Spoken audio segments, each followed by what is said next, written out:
age and they're supposed to behave a certain way, and they think they're part of a intel community and this, that, and the other. And it's sort of like, okay, it's time for a nap. Let's put our shoes in the cubby hole, and then we'll read the workbook later on how to be intel people. It just gets old, you know.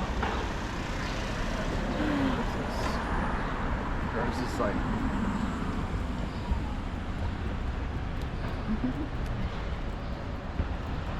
So if there is a Dagmar, I'll have to look it up because I kind of forgot. Do they have it at Pride or Outfest? I guess it would be Pride. So I'm wondering if they'll have the Dyke March. The thing is, they can't mix it up with the parade march. So, you know, they're either having it tomorrow or it's the second older guy who I've noticed who has a weird like mouth-tongue situation going on. I saw someone in a grocery store recently. He was older, so I felt sorry for him, but his tongue came out like a lizard. And I wasn't sure if he was conscious of it or if he was older and it just happened. And that guy did something weird and salacious with his tongue and mouth. And I'm wondering, like, how many older men wound up on like drugs or something and got really gross. Oh, goodness. So, anyway, moving right along.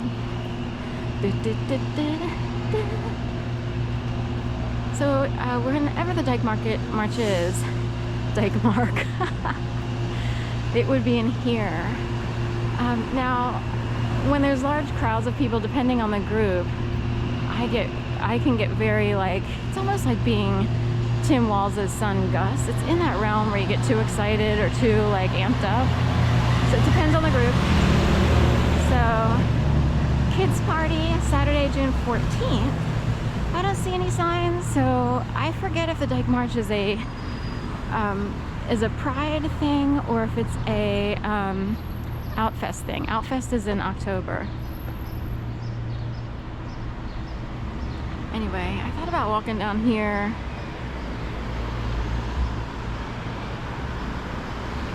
I guess I'll go down here. My issue is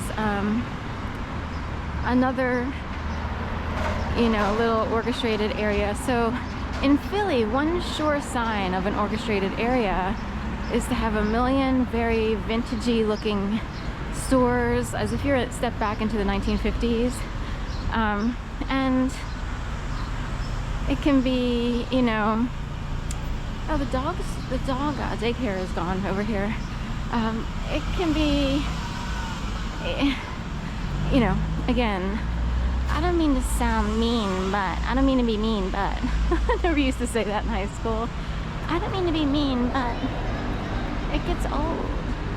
And it's like, how long can we look at 1950s paraphernalia and shops and design and stuff like that?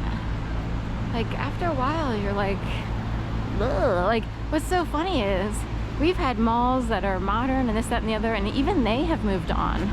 We have malls that have their time, stores that have had their time, they've moved on and evolved, and yet some blocks and communities are still stuck in vintage 1950. So it's just like some malt shop,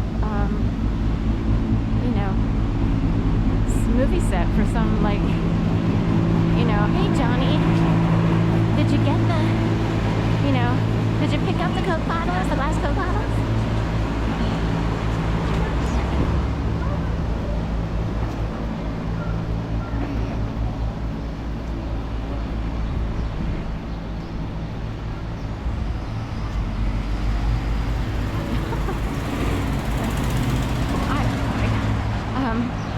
I just have that kind of reaction.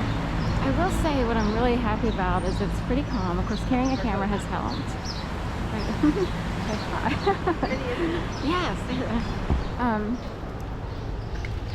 And also having a certain type of schedule that keeps me not on the streets all day long. You know, technically I kind of fell into dog walking as an alternative way to earn a living because, you know, every door that opened to me involved employers that were subpar. You know, I feel like I did, yeah, we'll just talk about how much work I've had to do in my life. And technically, considering what I've had to do, even to appease, you know, parents want people to go to school. So it's like sometimes you have no clue what you're gonna do in life, and you're like, I guess I'm supposed to do this. So anyway, you're supposed to sort of wind up in a better situation. That was the promise back during my generation. Now, the doors that opened up to me were disturbing, to say the least. In terms of writing, technically, the very small newspaper I worked for, the New York Post, even though it was not that desirable because you know they barely paid, technically at least the people were fairly normal. Other doors would open up to me, freelance and on full time, and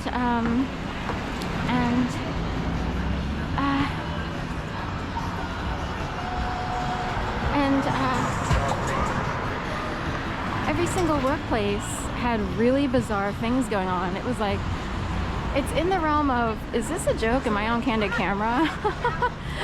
And I could put up with things to an extent. I'm like, well, the world's not perfect. There are weird, flaky things going on everywhere. There's really bad power dynamics at play all the time.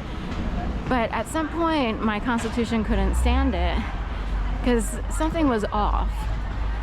And someone theorized after I made a list, like, this is what happened at this place, this is what happened.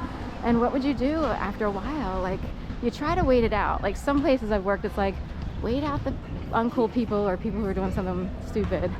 Okay, we'll try to do that. But, you know, if you see vortexes spinning up and you're like, oh my God, it's like, it's not me, but there's like actual evil going on. Anyway, someone theorized that somewhere along the line, maybe after I got the freelance gig for real estate, writing real estate, I took photography and wrote articles for the News Journal in Wilmington, Delaware. I also wrote for special sections, women and senior citizens, and also the New York Post. I wound up getting a regular full-time gig, or, you know, job, basically.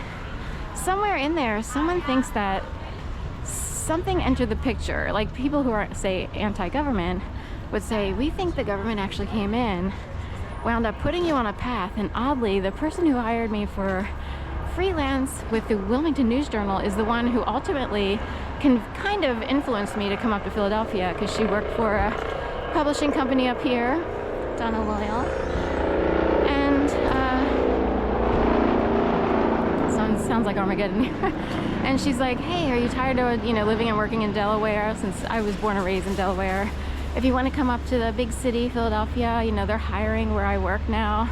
So I put my name in the queue, if you will, and ultimately got hired for a different department. It's like for different magazines, if you will, than the one she worked on. She was there working in a special section. I wound up in a different section, if you will. And the games commenced to a degree at some point. And someone actually theorized, like, they wondered if I wound up on someone's special track. Not necessarily a star track, it would be like a crazy making machine track. And all those years I was just thinking, okay, that's a toxic workplace. So I would look up everything on finding, you know, less toxic workplaces or what happens in workplaces. I had to learn a whole bunch of things about group dynamics, power struggles, you know, the games people play. Like, I would actually read about this stuff and try to figure out, you know, what the problem was and how to navigate it, if you will.